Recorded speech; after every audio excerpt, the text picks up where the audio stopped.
UP में UGC के खिलाफ सवर्णों की आवाज को बुलंद करने वाले कई संगठन अब चुनावी मैदान में उतरने वाले हैं। करनी सेना के अध्यक्ष सूरजपाल सिंह अम्मू ने उत्तर प्रदेश के विधानसभा चुनाव में 50 सीटों पर चुनाव लड़ने की घोषणा कर दी है। उनका कहना है कि वो सीएम योगी आदित्यनाथ का सम्मान करते हैं, लेकिन हम भाजपा के गुलाम नहीं हैं। हम माननीय मुख्यमंत्री योगी आदित्यनाथ का सम्मान करते हैं, परंतु हम भाजपा के गुलाम नहीं हैं। हाँ, हम 50 सीटों पर चुनाव लड़ेंगे। हम संगठन को मजबूत कर रहे हैं, क्यों ना लड़ें। जब राजभर जैसे नालायक व्यक्ति को आप मंत्री बना देते हो, अपना दल सपना दल टाइप के लोगों को आप सीटें दे देते हो, क्यों भैया। हमारे साथ ये बनिया ब्राह्मण 36 बरादरी खड़ी हैं, ये सौम्या मिश्रा खड़ी है, ये मोहित अग्रवाल खड़ा है, ये सारे के सारे और जातियों के लोग खड़े हैं। क्यों हम लोग चुनाव नहीं लड़ सकते क्या?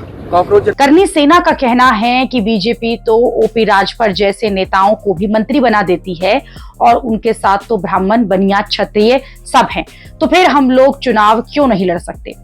जाहिर सी बात है कि करनी सेना जब मैदान में उतरेगी तो सवर्णों की आवाज को बुलंद करेगी, यूजीसी के मुद्दे पर बीजेपी को घेरेगी, लेकिन यूपी में यूजीसी के मुद्दे पर सवर्णों की नाराजगी का फायदा करनी सेना को मिलेगा, ये वक्त बताएगा।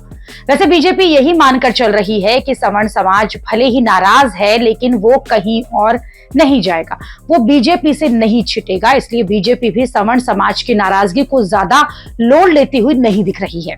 दूसरी तरफ बीजेपी की टेंशन बढ़ाने के लिए राष्ट्रीय अधिकार मोर्चा के अध्यक्ष और संस्थापक अलंकार अग्निहोत्री भी चुनाव मैदान में उतर चुके हैं। उनका संगठन 2027 के उत्तर प्रदेश विधानसभा चुनाव में सभी 403 सीटों पर चुनाव लड़ेगा और इसकी तैयारी कर रहा है। आपको बता दें कि अलंकार अग्निहोत्री बरेली के सिटी मजिस्ट्रेट थे। उन्होंने यूजीसी और शंकराचार्य के अपमान के मुद्दे का हवाला देते हुए इस्तीफा दे दिया था।